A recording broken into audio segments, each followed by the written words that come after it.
মেহমানকে খাওয়ালে রিজিকে আল্লাহ রাব্বুল আলামিন বরকত দিয়ে দেন। একদিন রাতের বেলা আল্লাহর নবীর কাছে একজন মেহমান আগমন করলো। এই রাতের বেলা নবীজির ঘরের মধ্যে দুধ খেজুর বা কোনো রকম খাবারের রুটি কোনো কিছুই ছিল না।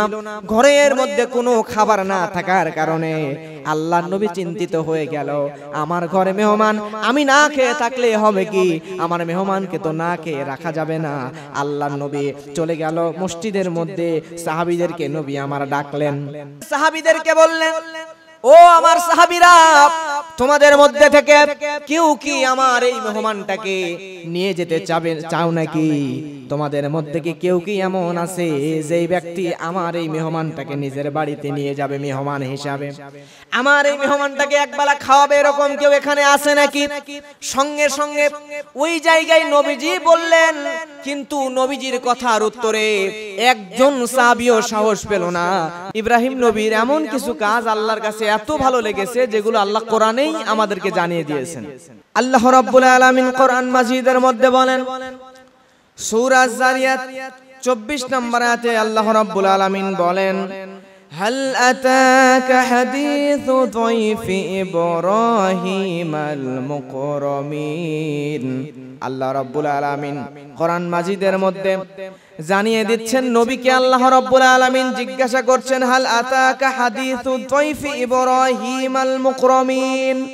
নবী হে, ইব্রাহিম নবীর নিকট যে মেহমানগুলো এসেছিল এই মেহমানদের বৃত্তান্ত, কাহিনী, ঘটনা আপনি কি জানেন?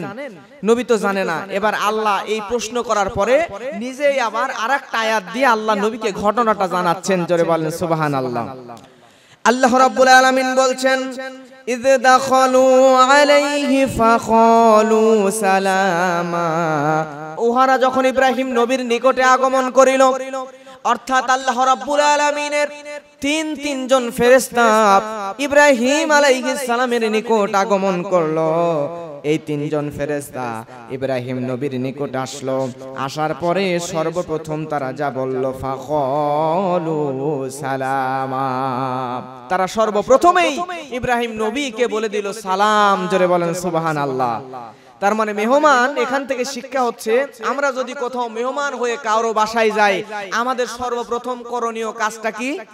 ওই বাড়িতে গিয়ে কি দিব? জোরে বলেন, কি দিব? সালাম প্রদান করব। তাহলে ছোট বড় বয়োজ্যেষ্ঠ যারা আছেন প্রত্যেকে জেনে রাখেন, কোথাও মেহমান হয়ে যদি আমরা যাই, কারো বাসায় যাই, যার বাসায় যাই, যে কোনো আত্মীয়র বাসায় গেলে সর্বপ্রথম আমরা সালাম দিব। ইব্রাহিম নবীর কাছে আল্লাহর ফেরেশতারা মানুষের রূপ ধারণ করে আসলো, এসে সর্বপ্রথম কি দিল? সালাম দিল। আমার প্রিয় ভাইরা, এবার ইব্রাহিম নবী কি করলো? আল্লাহ রাব্বুল আলামিন বলেন, ক্বালা সালামুন কওমুম মুনকারুন।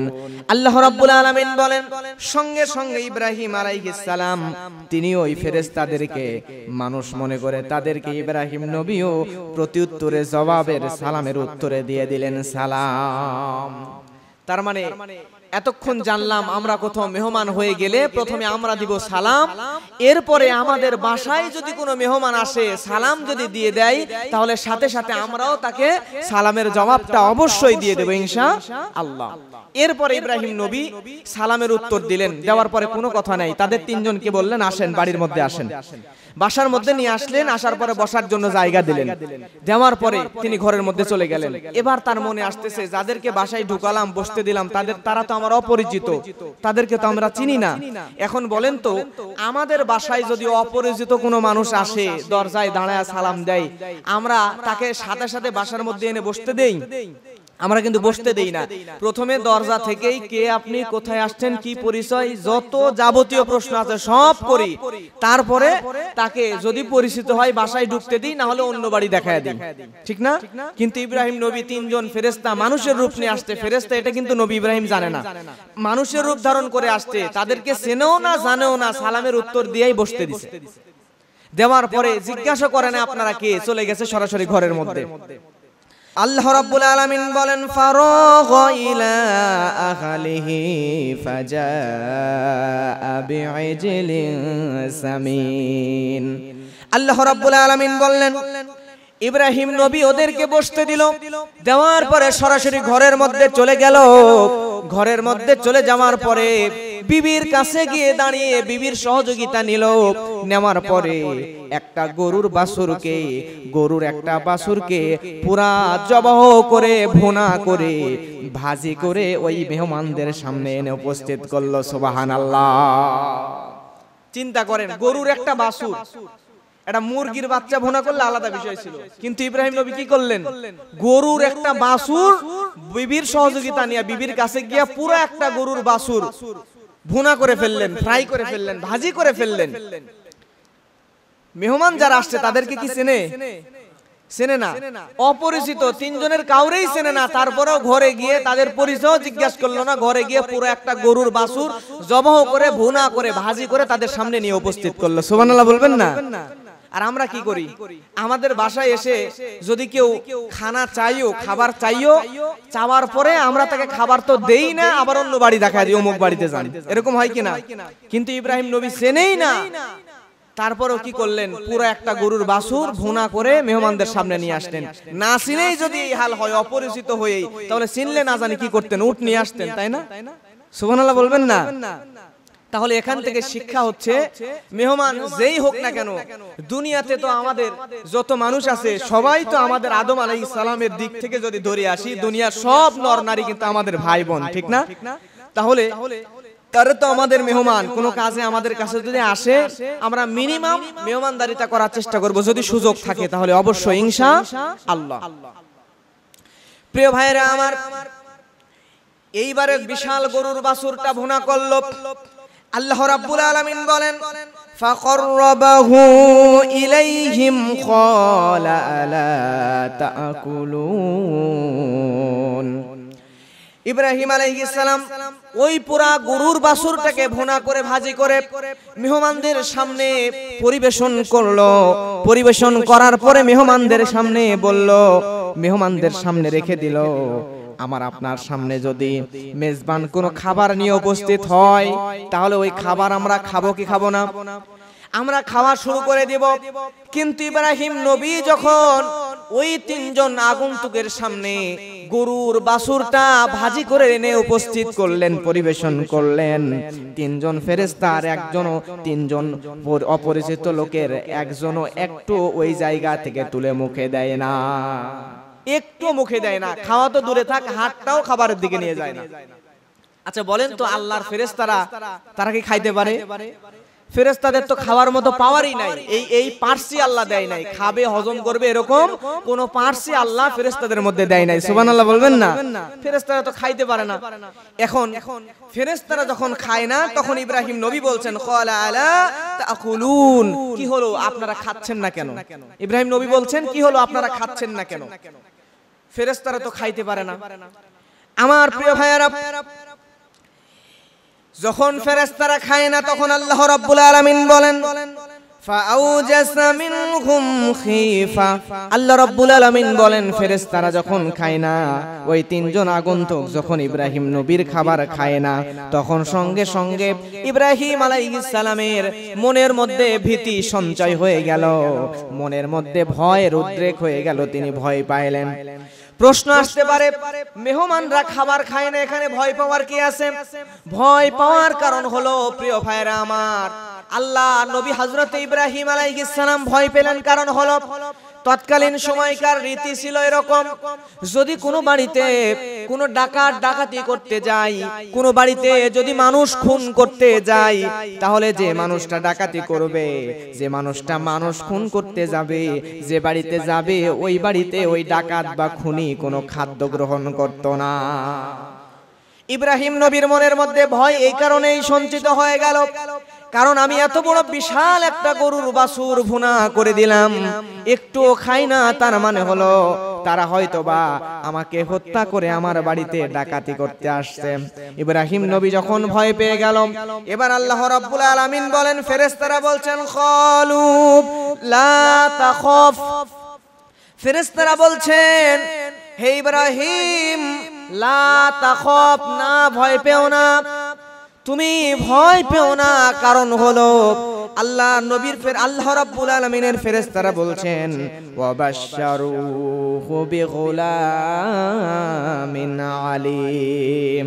ফেরেশতারা বলছেন ওয়াবাশশারুহু বিগুলামিন আলিম, ভয় পেও না, কারণ হলো আমরা তোমাদের কাছে এসেছি, আসার কারণ আমরা তিনজন তোমাকে একজন জ্ঞানী, একজন বিবেকবান, বুদ্ধি সম্পন্ন পুত্র সন্তানের সুসংবাদ দিতে এসেছি। সুবহানাল্লাহ। ইব্রাহিম নবী আল্লাহর কাছে চেয়েছিল, আল্লাহ তুমি আমাকে একজন পরহেজগার জ্ঞানী সন্তান দান করো। ইব্রাহিম নবী বুড়ো বয়স, এই বুড়ো বয়সে ইব্রাহিম নবীর কাছে হযরত ঈসা আলাইহিস সালামের জন্মের সুসংবাদ নিয়ে ইব্রাহিম নবীর কাছে তিনজন ফেরেশতা চলে আসছে। এদিকে ইসমাইল আলাইহিস সালামের জন্ম হয়ে গেছে, কিন্তু প্রথম স্ত্রী সারা ইসমাইল হয়েছিল কার গর্ভে? হযরতে হাজেরার গর্ভে। আর হযরতে সারার গর্ভে, হাজেরার গর্ভে ইসমাইল হওয়ার বহু বছর পরে আবার সারা আলাইহিস সালামের গর্ভের মধ্যে ইসহাক আলাইহিস সালামকে আল্লাহ যে দান করবেন এইটা জানানোর জন্য ওই তিনজন ফেরেশতা মানুষের রূপ নিয়ে হযরত ইব্রাহিমের নিকট এসেছিল সুসংবাদ দেওয়ার জন্য। জোরে বলেন সুবহানাল্লাহ। তারা বলে, হে ইব্রাহিম তুমি ভয় পেও না, কারণ হলো আমরা সাধারণ কোনো মানুষ নই, আমরা হলাম আল্লাহর তিনজন ফেরেশতা, হযরতে জিবরাইল, হযরতে মিকাইল, হযরতে ইসরাফিল। আমরা তিনজন ফেরেশতা মানুষের রূপ নিয়ে এসেছি। তোমার বাছুরের ভুনা, তোমার গরুর বাচ্চার ভাজি, এই বাছুরের ভাজি আমরা খেতে পারবো না, কারণ আমরা আল্লাহর যতগুলো ফেরেশতা আছে এই সব ফেরেশতার মধ্যে সবচাইতে বড় চারজন ফেরেশতার তিনজন হলো আমরা তিনজন। সুবহানাল্লাহ। প্রিয় ভাইরা আমার, এই তিনজন ফেরেশতা এই সুসংবাদটা দিয়ে দিল। এই সুসংবাদ দিয়ে তারপরে তিনজন ফেরেশতা চলে গেল। এখান থেকে শিক্ষা হলো, প্রথম নাম্বার শিক্ষা হলো, প্রিয় ভাইরা আমার, মেহমান আসার পরে আমরা সর্বপ্রথম ওই মেহমানের জন্য সবচাইতে দামি খাবারের ব্যবস্থা করার চেষ্টা করব ইনশাআল্লাহ। আল্লাহর নবী মুহাম্মদ সাল্লাল্লাহু আলাইহি ওয়াসাল্লাম বলেন, কানা আউয়ালু মান দাইফা ইব্রাহিম আলাইহিস সালাতু ওয়াস সালাম। দুনিয়াতে পৃথিবীর জমিনে সর্বপ্রথম আল্লাহ রাব্বুল আলামিনের নবী হযরত ইব্রাহিম, তিনি মেহমানদারিতার প্রচলন ঘটান। সুবহানাল্লাহ। দুনিয়াতে সর্বপ্রথম এই মেহমানদারিতার প্রচলন যিনি ঘটায় তার নাম নবী, জোরে বলেন তার নাম কি? ইব্রাহিম আলাইহিস সালাম। এই নবী ইব্রাহিম সর্বপ্রথম মেহমানদারিতার প্রচলন ঘটান ওই তিনজন ফেরেশতাকে দিয়া। এটা নবী মুহাম্মদ সাল্লাল্লাহু আলাইহি ওয়াসাল্লাম হাদিসের মধ্যে বলছেন। আমার প্রিয় ভাইরা লক্ষ্য করেন, আল্লাহর নবী মুহাম্মদ রাসূলুল্লাহ সাল্লাল্লাহু আলাইহি ওয়াসাল্লামের বয়স যখন 40 বছর হয়ে গেল, কত বছর? 40 বছর হয়ে গেল।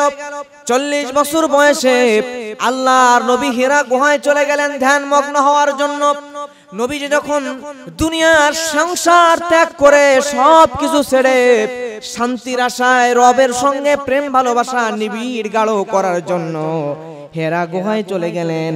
যাওয়ার পরে আল্লাহর নবী হেরা গুহায়, হেরা পর্বতের মধ্যে যখন ধ্যান মগ্ন আছেন, তখনই আল্লাহ রাব্বুল আলামিনের ফেরেশতা হযরত জিবরাইল আমিন এসে আল্লাহর নবীকে বললেন, ইকরা, নবী আপনি পড়ুন।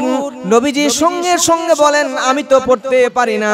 নবীজিকে ফেরেশতা জিবরাইল তখন সঙ্গে সঙ্গে এরকম করে বুকের মধ্যে নিয়া এমন জোরে একটা চাপটি দিয়ে দিলেন, এমন জোরে চাপা দিয়ে দিলেন, নবীজি বলেন, আমার মনে হলো জানো আমার শরীরের হাড়গুড়গুলো ভেঙে গেল। জোরে বলেন আল্লাহু আকবার। জিবরাইল আলাইহিস সালাম কত বেশি শক্তিশালী, প্রায় 600 পাখা আছে। এই জিবরাইল আমিন তার পাখা দিয়া পুরা দুনিয়াকে আসমানের দিকে তুলে ধাম করে দুনিয়ার মধ্যে ফেলে দিতে পারে, এত পাওয়ারফুল জিবরাইল। এই জিবরাইল ফেরেশতা আল্লাহর নবীকে জড়ায়া ধরে এমন জোরে একটা চাপ দিয়ে দিয়েছে। প্রিয় ভাইয়ারা আমার, নবীজি ওই জায়গা থেকে ঘরে ফিরে আসলেন। আসার পরে আম্মাজান হযরত খাদিজাতুল কুবরা রাদিয়াল্লাহু তাআলা আনহার কাছে গিয়ে বলেন, খাদিজা জাম্বিলুনি জাম্বিলুনি। খাদিজাকে বললেন, খাদিজা রে, আমার মনে হয় আমি জিন অথবা এরকম কিছু দেখে ফেলেছি, আমার তো ভিতরে ভয়ের সঞ্চয় হয়ে গিয়েছে। আল্লাহর নবী সঙ্গে সঙ্গে খাদিজার কাছে বলে, চাদর দিয়ে আমাকে তুমি একটু মোড়ায়া দাও। খাদিজা রাদিয়াল্লাহু তাআলা আনহা সঙ্গে সঙ্গে নবীজিকে চাদর দিয়ে জড়ায়া দিয়া, নবীজি যখন জিবরাইল আমিনকে দেখে ভয় পেয়ে গেল, নবীজি তখনও জানেন না ওইটা আল্লাহর ফেরেশতা জিবরাইল। নবীজি সঙ্গে সঙ্গে চাদর মোড়া দিয়ে দিলেন। আর আল্লাহর নবীকে সান্ত্বনা দেওয়ার জন্য আম্মাজান খাদিজা রাদিয়াল্লাহু তাআলা আনহা তিনি বলছেন, ইয়া রাসূলুল্লাহ, ইয়া হাবিবাল্লাহ, আপনি ভয় পাবেন না, আপনি শঙ্কিত হবেন না, কারণ আপনাকে কখনোই দুষ্টু জিন বা কোনো কিছুতেই আপনি নবীকে ক্ষতি করতে পারবে না। কারণ হলো আপনি এমন 5টা কাজ করেন, এমন 5টা গুণ আপনার ভিতরে আছে, কখনোই কোনো দুষ্টু জিন বা খারাপ কিছুতে আপনার কোনো ক্ষতি করতে পারবে না। সুবহানাল্লাহ। কয়টা গুণ বলেন তো? 5টি। খাদিজা বলছেন, নবীজি এমন 5টি গুণ আপনার ভিতরে আছে, যেই 5টি গুণ আপনার ভিতরে থাকার কারণে আমার মনে হয় কোনো দুষ্টু জিন বা খারাপ কিছুতে আপনাকে কষ্ট দিতে পারবে না। জোরে বলেন সুবহানাল্লাহ। 1 নম্বর গুণ হলো, ইয়া রাসূলুল্লাহ, আপনি তো আত্মীয়তার সম্পর্ক অটুট রাখেন। সুবহানাল্লাহ বলেন। আত্মীয়তার সম্পর্ক অটুট রাখার দরকার আছে না নাই?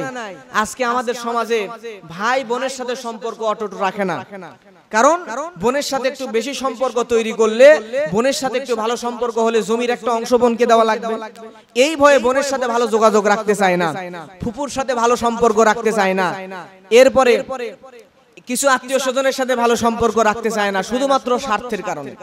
কিন্তু আল্লাহ নবীজি কোনদিন তিনি কোন আত্মীয়তার সম্পর্ক নষ্ট করেন নাই, সব সময় আত্মীয়তার সম্পর্ক অটুট রেখেছেন। জোরে বলেন সুবহানাল্লাহ।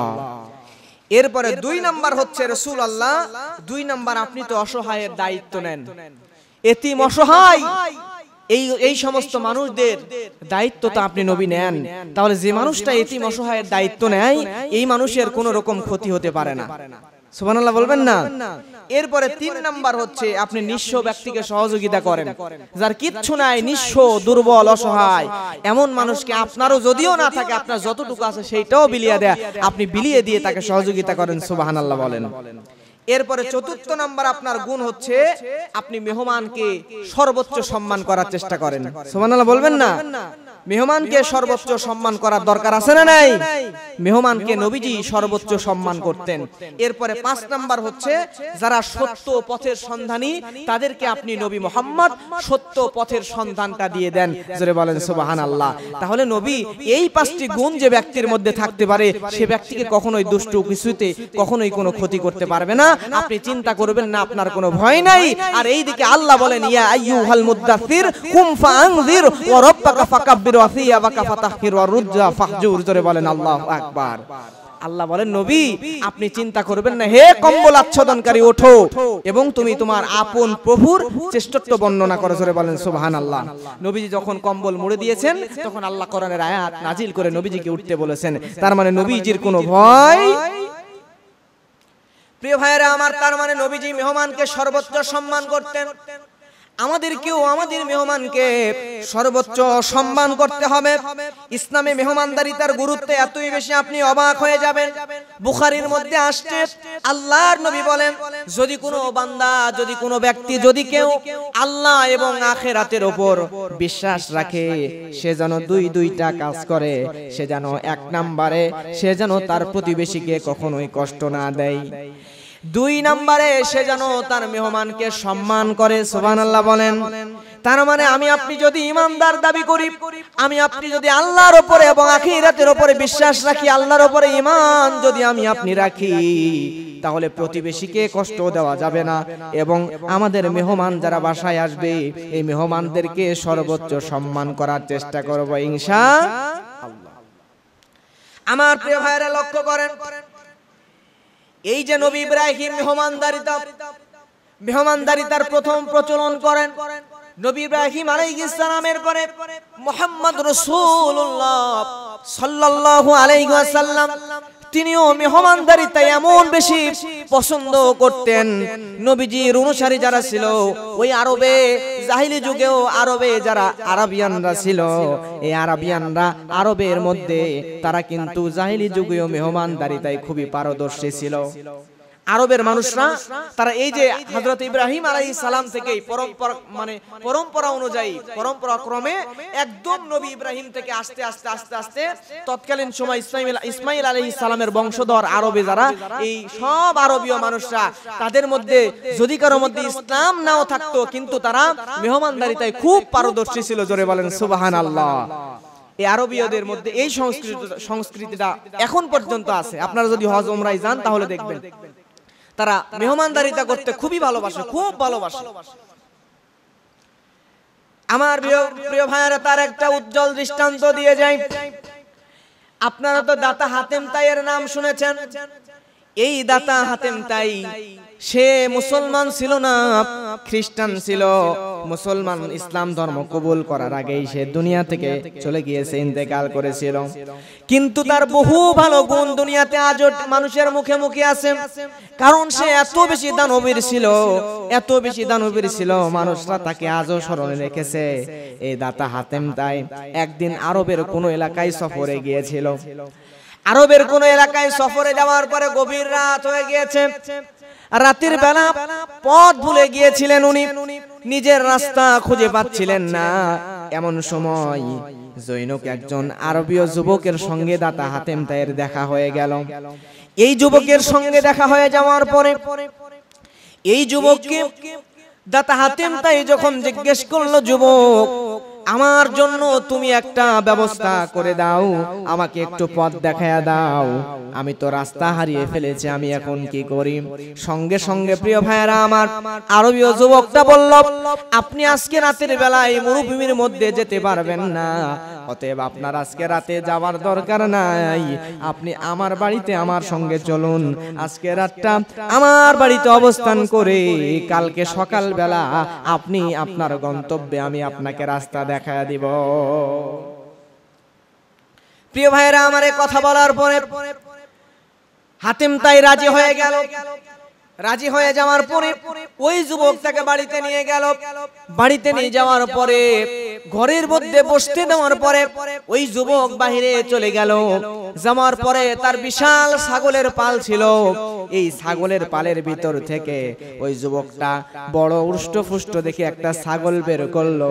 বের করার পরে ওই ছাগল জবাহ করে ওই ছাগলের মাথার যে মগজ, এই মাথার অংশটা রান্না করে হাতেম তাইয়ের সামনে দিয়ে দিল। সুবহানাল্লাহ।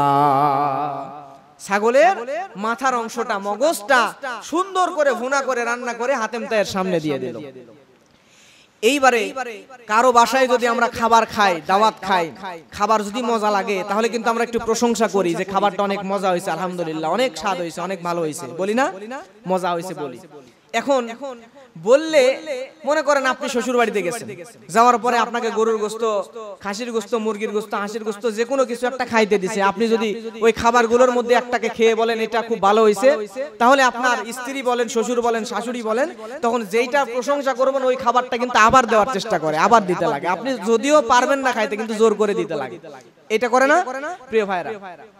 এখন হাতেম তাই মাথার অংশটা খায়া তার এত মজা লাগছে, তখন সে বলতেছে অনেক সুস্বাদু হয়েছে, মানে এমন ভাবে প্রশংসা করছে যুবকের খুব ভালো লেগে গেছে। যুবক রুম থেকে একটু বাইরে গেছে, যাবার পরে কিছুক্ষণ পর আবারও সে মাথার মাংস আনছে। প্রিয় ভাইয়েরা আমার, হাতেম তাই খাইতেছে, আবারও প্রশংসা করে। যুবক আবার বাহিরে গেল, কিছুক্ষণ পর আবার একই মাংস এনে দিল, মাথার মগজের ভুনা করে এনে দিল। এরকম দিতে দিতে রাতের প্রায় অর্ধেকটা চলে যাচ্ছে, আর খাবার আনতে আসে, আর হাতেম তাই খাইতে আসে। খাইতে খাইতে খাবার শেষ করে ফেলার পরে এরপরে সকাল যখন হয়ে গেল, হয়ে যাওয়ার পরে হাতেম তাই এবার যখন ওই জায়গা থেকে বের হয়ে চলে যাবে, যাওয়ার সময় ওই আরবীয় যুবকের ছাগলের যে খামার ছিল, ছাগলের খামারের দিকে তাকালো। ছাগলের ঘরের দিকে তাকানোর পরে দেখতে পেল ছাগলের ঘর আছে, কিন্তু ঘরের মধ্যে কোনো ছাগল নাই, কোনো ছাগল ঘরের মধ্যে নাই। এবার হাতেম তাই জিজ্ঞাসা করে, বাবারে তোমার ঘরের মধ্যে তো অনেকগুলো ছাগল ছিল, এই ছাগলগুলো কই গেল, ছাগলগুলো কি হলো? সঙ্গে সঙ্গে যুবক বলল, আমার ঘরের মধ্যে 100টার মতো ছাগল ছিল। এই ছাগলগুলা কালকে রাত্রে এই ছাগলগুলার ভিতর থেকে একটা ছাগল জবাই করে মাথার মাংস আপনাকে দিয়েছিলাম। ওটা খাওয়ার পরে আপনার এত ভালো লেগেছিল, যার কারণে আপনি প্রশংসা করেছিলেন, আমার কলিজা প্রশান্ত হয়ে গিয়েছিল, আমি অনেক শান্তি পেয়েছিলাম, ভালো লেগেছিল। এজন্য বারবার বারবার যতবার প্রশংসা করেন ততবার আমি একটা করে ছাগল জবাই করে করে মাথার মাংস আপনাকে ভুনা করে এনে দেই। এভাবে করতে করতে 100টা ছাগলের মাথার মগজি সব ছাগল জবাই করে সব ছাগলের মাথার মগজ ভুনা করে করে আপনাকে আমি এনে দিয়ে দিয়েছি। সুবহানাল্লাহ বলবেন না? মেহমানকে চেনেও না, তার জন্য 100টা ছাগলের মাথা জবাই করে সব মগজিগুলো একে একে এনে যত প্রশংসা করে তত খাওয়াইতে খাওয়াইতে সব ছাগল শেষ। এখন হাতেম তাই বলে, বাবারে তোমার তো বড়ই ক্ষতি হয়ে গেল, তুমি এতগুলো ছাগল জবাই করছো, আমি তো আর বুঝতে পারি নাই, আমাকে তুমি দিতে আসো আর আমি খাইতেই আসি।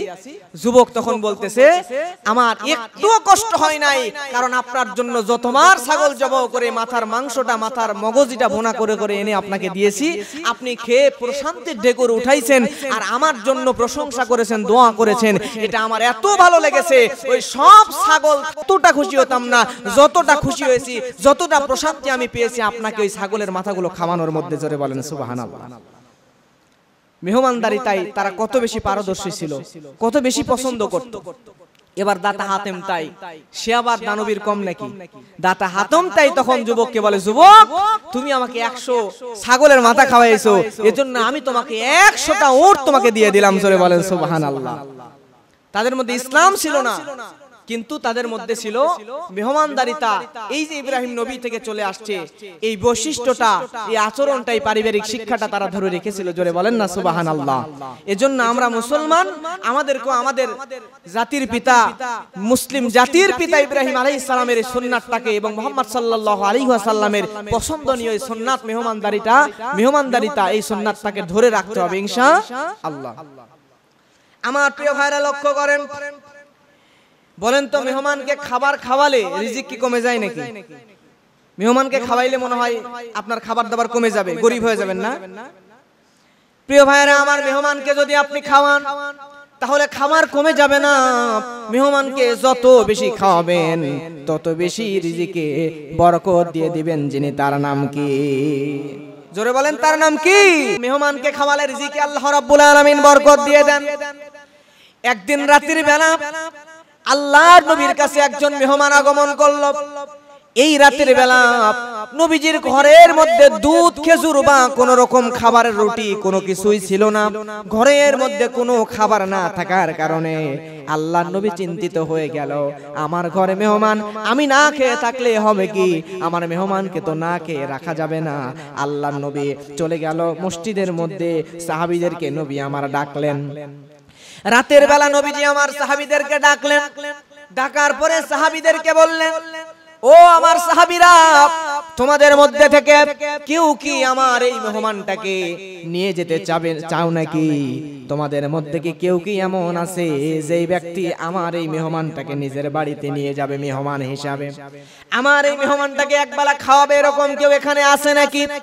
সঙ্গে সঙ্গে ওই জায়গায় নবীজি বললেন, কিন্তু নবীজির কথার উত্তরে একজন সাহাবীও সাহস পেল না, নবীজি আপনার ওই সাহাবীকে, আপনার ওই লোকটাকে, মেহমানকে আমরা বাড়িতে নিয়ে যাব, এ কথা বলার সাহস পেল না। তার মানে কি সাহাবীরা কৃপণ ছিল নাকি? নাউজুবিল্লাহ, সাহাবীরা কেউ কৃপণ ছিল না। কারণ নবীজির জন্য যেই সাহাবীরা নিজের কলিজা পর্যন্ত কেটে দিয়ে দিতে পারে, নবীজির জন্য জীবন পর্যন্ত দিয়ে দিতে পারে, নবীজির মেহমানকে কি তারা নিয়ে যেতে পারে না? নিয়ে যেতে পারে। কিন্তু সাহাবীরা এই জন্যই বলার সাহস করতে পারতেছিল না, কারণ সাহাবীরা জানে আমি যে নবীজির মেহমানকে আমার বাড়িতে নিয়ে যাব, কিন্তু আমার বাড়িতেও তো খাবার মতো আমাদের কিছুই নাই। কোন সাহাবীর বাড়িতে খাবারের মতো রাতের বেলা কিচ্ছু নাই, নবীজির বাড়িতেও নাই। এমন সময় সাহাবীদের মধ্যে থেকে আবু তলহা নামক একজন যুবক আল্লাহর নবীকে বললেন, ইয়া রাসূলুল্লাহ, ইয়া হাবিবাল্লাহ, আপনার মেহমানটাকে আমি আবু তলহা আমার বাড়িতে নিয়ে যেতে চাই। প্রিয় ভাইরা আমার, আবু তলহা সেও জানে না তার বাড়িতে কোনো খাবার আছে নাকি, কিন্তু নবীজিকে এই কথা বলার কারণ হলো নবীজি আমার বলেছে, আর ওই নবীর জবান দিয়ে বের হয়েছে, তোমাদের মধ্যে কেউ কি এই মেহমানকে নিয়ে যাবা নাকি? কেউ যদি নবীজির কথায় মেহমানকে নিয়ে যেতে রাজি না হয়, তাহলে নবীজি তো অপমান বোধ করবেন, আল্লাহর নবী তো কষ্ট পাবেন। নবীজি যাতে কষ্ট না পায়, এজন্য আবু তলহা আল্লাহ নবীকে বলল, ইয়া রাসূলুল্লাহ, ইয়া হাবিবাল্লাহ, আমি আপনার মেহমানকে আমার বাড়িতে মেহমান হিসেবে নিয়ে যেতে চাই। সুবহানাল্লাহ। আমার প্রিয় ভাইরা, এই আবু তলহা যার স্ত্রী হলো আবু সুলাইম, আনাসের মা আবু সুলাইম, মালিক যখন মারা গেল, আব্দুল মালিক সে যখন মারা গেল, মারা যাওয়ার পরে আনাসের মা আবু সুলাইমকে আবু তলহা বিয়ে করেছিল। এই আবু তলহা তার স্ত্রী সুলাইমের কাছে গেল, মেহমানকে বাসায় নিয়ে যে রাখলো, রাখার পরে আবু সুলাইমের কাছে গিয়ে বলল, আবু সুলাইম রে, তুমি আমাকে কষ্ট দয়া করে কিছুই বলো না, যেমনেই হোক আমাদের বাড়িতে মেহমান এসেছে, নবীজির মেহমানকে আমি নিয়ে এসেছি, যেমনেই হোক একটু খাবারের ব্যবস্থা করে আমার এই মেহমানটাকে দিয়ে দাও।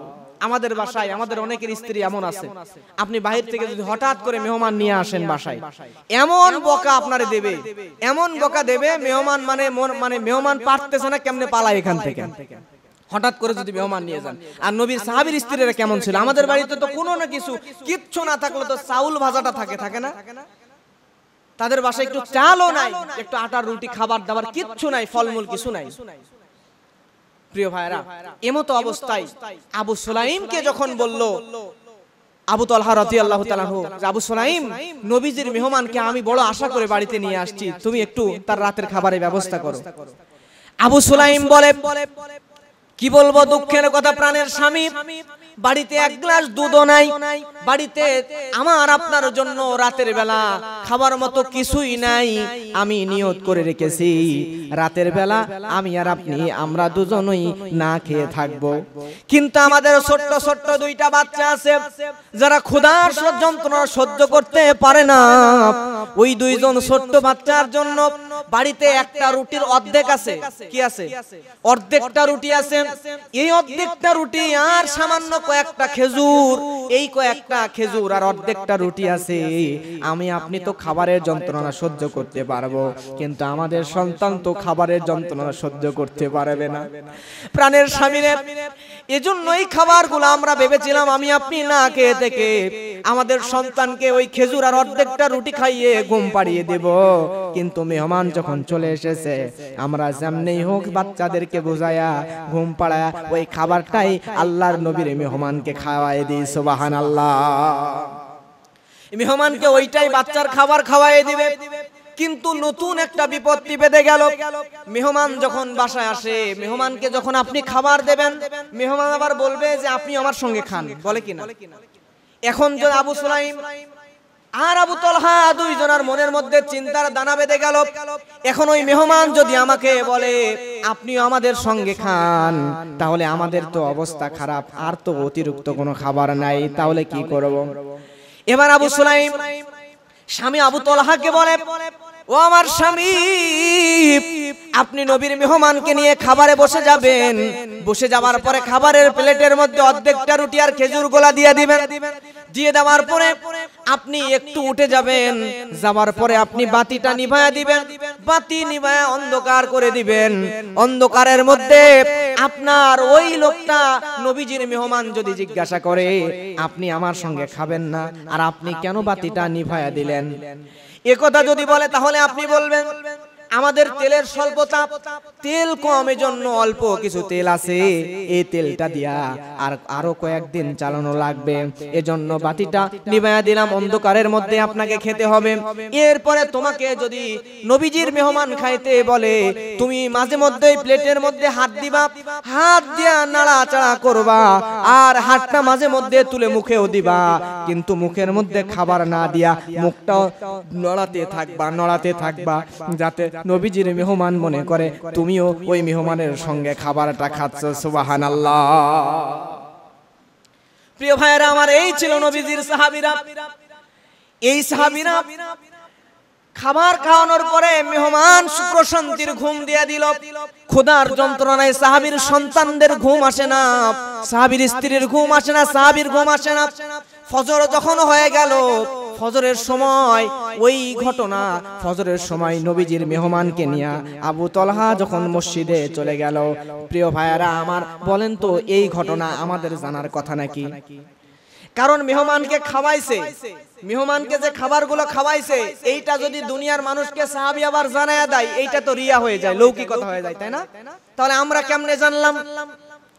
নবীজির সাহাবী নবীজির মেহমানকে যে খাবার খাওয়াইছে, নিজের সন্তানকে নিজেরা না খেয়ে, এটা আমরা কেমনে জানলাম?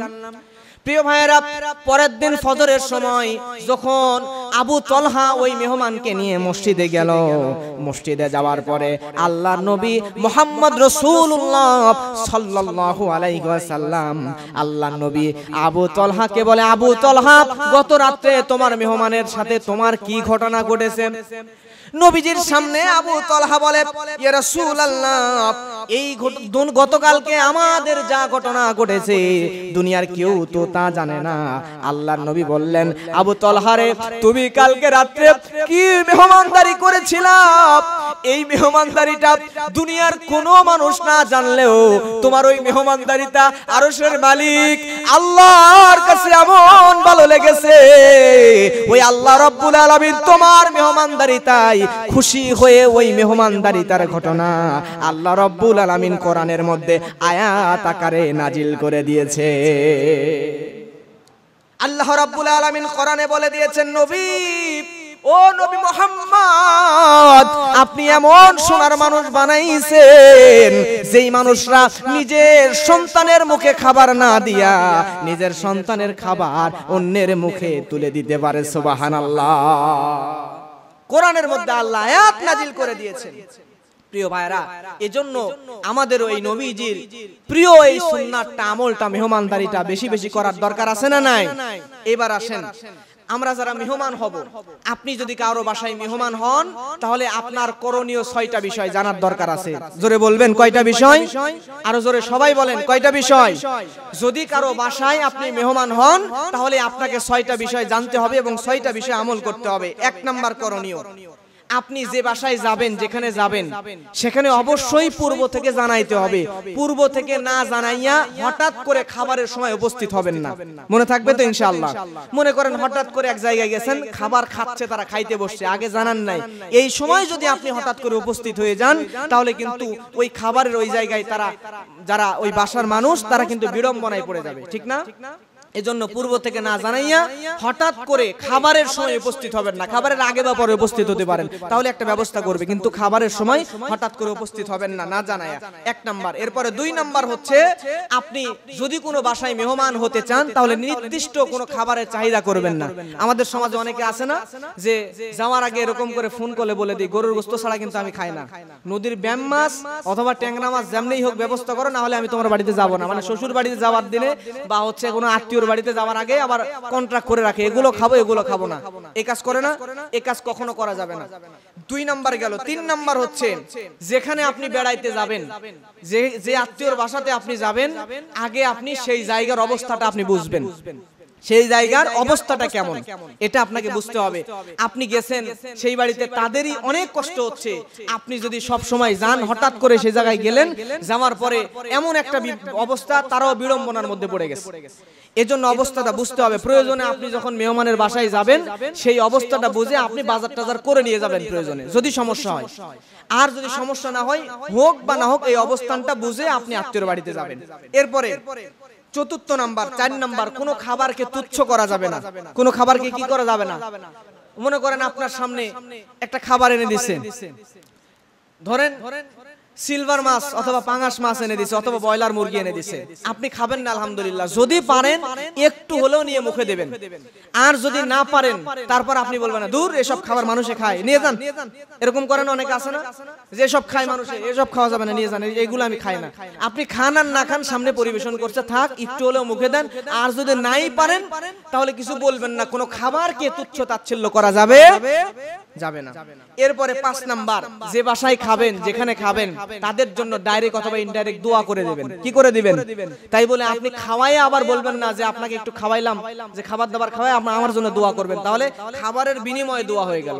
যে খাবে সে নিজের থেকেই, আপনি যদি জামাই হন, আপনি যদি শ্বশুর হয়ে মেয়ের বাড়িতে যান, জামাই হয়ে শ্বশুর বাড়িতে যান, ভাই হয়ে বোনের বাড়িতে যান, বোন হয়ে ভাইয়ের বাড়িতে যান, ফুপুর বাড়িতে, যেখানেই যাবেন বা বন্ধুর বাড়িতে, খাবার পরে মন থেকে ওই বাড়ির জন্য দোয়া করে দিবেন, আল্লাহ বাড়িতে বরকত দিয়ে দাও, এই বাড়িতে সন্তান সন্ততি সব বিপদ আপদ বালা মুসিবত কাটিয়ে দাও, তাদের রিজিকে বরকত দিয়ে দাও, যত দোয়া আছে আপনি করে দেবেন ইনশাআল্লাহ।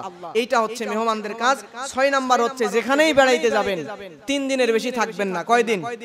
3 দিনের বেশি থাকবেন না, কারণ হাদিসে আসছে 3 দিনের বেশি যদি কোনো বাড়িতে আপনি মেহমান হন, তাহলে 3 দিন পার হলে বাড়ির লোকেরা যা খাবে, আলু ভর্তা ডাল যা খাবে সেইটা আপনাকে খাওয়ালে কোনো দোষণীয় না। 3 দিন পর্যন্ত আপনার জন্য ভালো মন্দ খাওয়ানোর ব্যবস্থা করবে। 3 দিনের বেশি আপনি মেহমান হবেন না, হলেও তারা যা খাবে সেইটাকেই সন্তুষ্ট থাকতে হবে। এরপরে মেজবানের জন্য, মানে যাদের বাসায় মেহমান আসবে, যারা মেহমানদারি করবে, এই মেজবানের জন্য করণীয় 6টা। জোরে বলেন কয়টা? আরো জোরে বলেন কয়টা? 6টা। 1 নাম্বার, তাড়াতাড়ি খাবারের ব্যবস্থা করবেন। মেহমান আপনার বাসায় আসছে সকাল 9টা বা 10টার সময়, আপনি কিছু জিজ্ঞাসা করেন নাই, খাবার দিচ্ছেন 2:30টার সময়, এদিকে পেটের মধ্যে মনে করেন ক্ষুধার কারণে ইন্দুর দৌড়াচ্ছে, আমরা যেটা বাংলা ভাষায় বলি, মানে এত ক্ষুধা লাগছে, ক্ষুধা সহ্য করতে পারতেছে না, আসতে 9টায় বসায় রাখে, এই সেই করতে করতে আপনি 2:30টার সময় খাবার দিচ্ছেন। এই কাজ করবেন না। মেহমান আসলে সর্বপ্রথম দেখবেন কোন সময় আসছে। যদি সকালবেলা আসে, খাবারের সময়, খাবারের আগে আসছে, আপনি জানেন আগের থেকে খাবারের ব্যবস্থা করবেন। দুপুরের আগে আসলে কিন্তু নাস্তা দিয়ে পরে দুপুরের পর খাবার দিলেন, মানে নিয়ম অনুযায়ী করবেন। কিন্তু ওই সকালে আসলে আপনি দুপুর 2:30টায় খাবার দিবেন না, যত তাড়াতাড়ি পারেন খাবারের ব্যবস্থা করবেন। 2 নাম্বার হচ্ছে, আমরা অনেক সময় এরকম আছে যে মেহমান বাসায় আসলে, কেউ আসলে আমরা জিজ্ঞেস করি খেয়েছেন, খেয়ে আসছেন নাকি খাবেন? আসেন এরকম, খেয়ে আসতেন নাকি খাবেন? এই যে কথা, এগুলো বলা যাবে না। আবার অনেকে বলে খেয়ে আসছেন নাকি যে খাবেন, মানে খাবেন যে কথা বলতেও সাহস পায় না। আপনাকে খেয়ে আসছেন নাকি খাবেন এ কথা জিজ্ঞেস করবেন না। আপনার পরিবেশ থাকলে খাওয়াই দেবেন, আর পরিবেশ না থাকলে আপনি মানে পরিবেশটা তৈরি করে দেবেন, অথবা আপনি মানে সিস্টেম অনুযায়ী বোঝাবেন বা বলবেন, কিন্তু আপনি এভাবে জিজ্ঞেস করবেন না খেয়ে আসছেন নাকি খাবেন, তাহলে মেহমান বিড়ম্বনায় পড়ে যায়। এরপরে 3 নাম্বার, খাবারের ভালো অংশটাই মেহমানকে খাওয়াবেন, যে মেহমানই হোক। আপনি যদি একটা ফকির মিসকিনকেও খাওয়ান, ফকিরকেও যদি খাওয়ান, আপনি আপনার বাসায় যে খাবারগুলো আছে, খাবারের ভালো অংশটাই মেহমানকে খাওয়াবেন, কারণ ও ফকির মিসকিন হলো সে আপনার বাড়ির কি মেহমান। ইব্রাহিম আলাইহিস সালাম কিন্তু 3 জনকে চিনতই না, দেখেন তারপরও গরুর বাছুর বোনা করে আনছে। এত বড় কলিজা আমাদের কারো আছে? আমরা তো দেশি মুরগির গলায় ওই ছুরি লাগাতে গেলে 28 দুগুণ মানে ডবল 52 বার ভাববো মনে হয়, কিন্তু গরুর বাছুর চেনে না, অপরিচিত মানুষের জন্য জবাই করে নিয়ে চলে আসছে। প্রিয় ভাইরা, এই জন্য মেহমান যখন বাসায় আসবে তখন তাকে সবচাইতে ভালো খাবারটাই দেবেন, কারণ প্রতিদিন তো আর মেহমান আপনার বাসায় আসে না, সপ্তাহে, মাসে, 6 মাসে, 3 মাসে একবার আসছে, বা বছরে একদিন আসছে। সেদিন আপনার বাসায় যদি মাছের মাথা থাকে, আপনার ছেলে মাছের মাথা পছন্দ করতে পারে, কিন্তু আপনার বাসায় যদি ফকিরকে একদিন খাওয়ান, আপনি মাথাটাই খাওয়ান, কারণ প্রতিদিন তো সে খাইতে আসবে না। মেহমানকে সবচেয়ে ভালো অংশটাই খাওয়ানোর চেষ্টা করবো ইনশাআল্লাহ।